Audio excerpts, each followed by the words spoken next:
अस्सलाम वालेकुम व्यूअर्स। आज मैं आपके साथ मैदे के हलवे की रेसिपी शेयर कर रही हूँ। आज हम मैदे का टुकड़ियों वाला हलवा बनाएंगे जो जमा हुआ होता है। चलें हम बनाना स्टार्ट करते हैं। हलवा बनाने के लिए मैदा लिया है मैंने 2 कप, जो घर का नॉर्मली कप होता है वो लिया है। एक कढ़ाई ले ली है मैंने। इसके नीचे हम फ्लेम ऑन कर लेते हैं। फ्लेम आपने इसके नीचे बिल्कुल लो रखनी है। 1 कप मैंने घी का ले लिया है भरकर। जिस कप से मैंने मैदा नापा था उसी कप से मैंने घी नापा है। घी को हम पहले हल्का सा गर्म कर लेंगे। ठंडे घी के अंदर आपने मैदा नहीं डालना है, घी को पहले गर्म कर लेना है। अगर आप ठंडे घी में मैदा डाल देंगे तो कच्चे घी की खुशबू आएगी आपके हलवे के अंदर से। इतनी देर में हम शीरा पका लेते हैं। 1 कप ले लिया है मैंने पानी का। फ्लेम आपने इसके नीचे मीडियम से लो रखनी है। 1 कप ही मैंने लिया है चीनी का। सारी चीज़ों को मैंने 1 कप से ही नापा है। 1/4 टीस्पून लिया है मैंने इलायची पाउडर, चाय वाला चम्मच।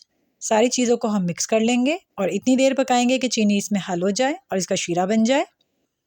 घी हमारा गर्म हो गया है। अब हम इसके अंदर मैदा डाल देंगे। मैदा डालने के फ़ौरन साथ ही आपने इसमें चम्मच चलाना शुरू कर देना है, नहीं तो इसमें गुठलियाँ सी बन जाएंगी। अब चम्मच आपने इसके अंदर मुसलसल चलाते रहना है इस तरीके से, और इसको इतनी देर भूनना है कि इसका कलर गोल्डन ब्राउन हो जाए। ये देखें इसका कलर चेंज हो गया है। थोड़ा सा हम इसको और कलर ले आएंगे। चम्मच आपने अगर इसमें मुसलसल ना चलाया तो मैदा सारा जल जाएगा। ये देखें कितना इसका बेहतरीन कलर हो गया है। अब हम शीरा देख लेते हैं। शीरा हमारा पककर बिल्कुल रेडी है। अब इस शीरे को हम हलवे के अंदर डाल देंगे। शीरा अपने एहतियात के साथ आहिस्ता आहिस्ता करके डालना है इस तरीके से। सारा शीरा हम इसके अंदर डाल देंगे। ये सारा शीरा एहतियात के साथ मैंने इसमें डाल दिया है। शीरा डालने के फ़ौरन बाद ही आपने इसमें चम्मच चलाना शुरू कर देना है और 2 से 3 मिनट तक इसको पकाना है। बहुत ज़्यादा देर तक इसको ना पकाइएगा शीरा डालने के बाद, नहीं तो ये बहुत ज़्यादा गाढ़ा हो जाएगा। हलवा रेडी है। फ्लेम हम इसके नीचे बंद कर देंगे। एक ट्रे मैंने पहले ही ले ली थी। सारा हलवा हम इसके अंदर निकाल लेंगे।